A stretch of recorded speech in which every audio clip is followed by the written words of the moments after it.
Alright, so this is my tinnitus diary, I guess, vlog. Trying not to do the whole screen glare, so I'm gonna try to look down, I guess, I don't know. Anyway, in lieu of Mental Health Awareness Month, I figured I'd talk a little bit about the mental stress that this puts on you, which is a lot, for me anyway. I guess a quick history. I was diagnosed with ADHD, impulse control disorder, and a little bit of anxiety, but then it went away. A lot of that was around the time my mother was dying back in 2002. So, a little history there. I was on Risperdal, Depakote, and Celexa, and didn't go well. It would basically make me a zombie, and also I would also start cutting myself. But it wasn't like a suicidal thing; it was more of a punishment thing, I guess. Anyway, like I said, I'm being completely bluntly honest here. So, as the ringing is going in my head like crazy right now, like a high pitched like or whatever, I don't know. Alright, so the mental health stress this puts on you. I used to be a very sociable person. I used to go out like, hey, yeah, I go out and do this. I had all this confidence in the world. It's gone now. It's sapped. Like, it's just the stress, like anxiety, depression, really, that an exhaustion of, well, one, especially if you try to go talk to somebody during the day, and sometimes you can't even hear yourself talk. And when they talk, it sounds sort of sometimes like the adults in Peanuts or Charlie Brown. Or you hear them, but it's behind this wall of static. And after a while, it can get really grating on you because a lot of people hate being asked to repeat themselves. For some reason, like, I guess that's where compassion ends. It's like, if you go, can you please repeat yourself? I can't hear you. Can you please just repeat yourself? Like I said before, can you please repeat yourself? I have tinnitus and, or tinnitus, whatever way. Can you please repeat yourself? I have this, and can you please repeat yourself? Because I can't get it all. And a lot of people get really angry at that for some strange reason that I don't know. And it really makes you not believe in the whole good nature of just man or humankind or whatever, because these people just, it's like you have a simple thing that asks you, you can write it down or whatever, and they just look at you like you're a massive fucking leper. And so that leads to the social anxiety of, do I even want to go out? Do I even want to call somebody on the phone? Because the phone is hell. I'll be honest, the phone is hell. Like, I had a conversation with my father, and he was just like, and I'm like, I can't hear you. I'm trying to listen to you, but I can't make out what you're saying. And I'm trying to tell him this. And he just he basically just goes, can you hear me now? And I finally just broke down. I was like, I have fucking tinnitus. I cannot. You can yell at me all you want. It's not gonna help. And people just don't seem to grasp that. And I don't know why.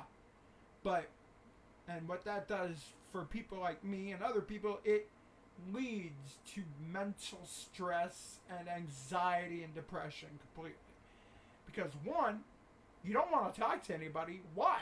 Why would you talk to them when you try to listen to them and you can't? You can't really understand them, and they just constantly, they look at you like they're foreheads or something. It's ridiculous. I mean, there are some people that are really, really accommodating and really, really compassionate about it, and they will work with you. And there are others that just don't care at all. And unfortunately, that's the truth of the matter. And so you don't want to go out. So basically, you isolate. Yeah, perfect, right? The pandemic. Yeah, but you isolate. Like, I have been deathly afraid to date again because how do you date with something like this? Like when you meet somebody, when conversation is the big thing, and now that's like impaired. That's going to be an issue that needs to be worked on, which is hilarious because I've always been a conversationalist. I've always been a conversationalist. Like, communication has been one of my strong points, and now I'm afraid of it. But that's so yeah. I have social anxiety, depression because now you're alone. You can't really do anything. I mean, and then there's just the, how to put it, like mood swings. Massive mood swings. Like, I'll be in a great mood, all of a sudden, wham, a hyperacusis attack hits, and I'm just gone. I'm depressed, I'm stressed, I'm angry. Like, this happened, like, Thursday, I think it was, last Thursday.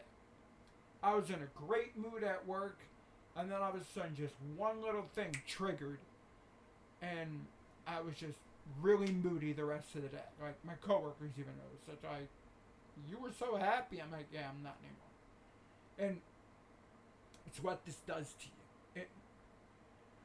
And the other thing that just gets me angry as hell is when somebody says, oh, did you try this? Can you try this? Can you do this? There is no cure. There's underlying, circumstances from it. It could be from a bunch of things. I could possibly have Meniere's disease. Who knows? I could find that out. That would also probably explain my dizzy spells that I've had for years. But there is no cure.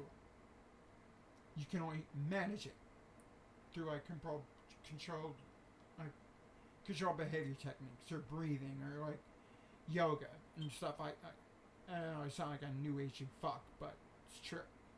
It has helped. Meditation has helped. But it only helps for so long. Same as like other thing. And people have done the whole this and that and this and all that. That helps for like 5 seconds.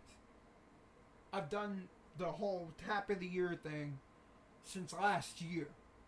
And all I get is like maybe 5 seconds of any semblance of peace. And usually it comes back worse. Usually it'll come back with a louder ring.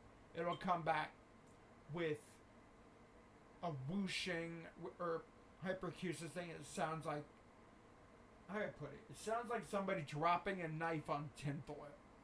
Just right in your ear. Just like zing, zing, and it gets ridiculously annoying. And then there's anything dropped or anything can really set it off.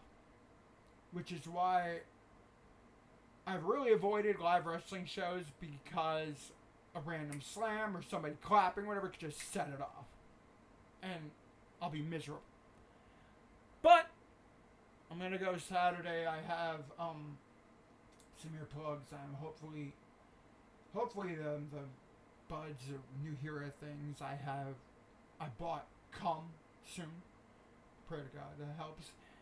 But like, there's a whole bunch of things that you can manage it, but again, you also have the patience, and ADHD really doesn't help. I can't believe I can meditate as long as I can meditate for because of that, but it's a lot of just mental stress. It really is. Because you're afraid of going out, you're afraid of talking on the phone, you're afraid of just You know, anything social. Anything social. But, yeah. I guess that's where I'm going to leave off for right now. I've talked about it for a while, so. Yeah, there'll be more eventually. Alright. Thanks.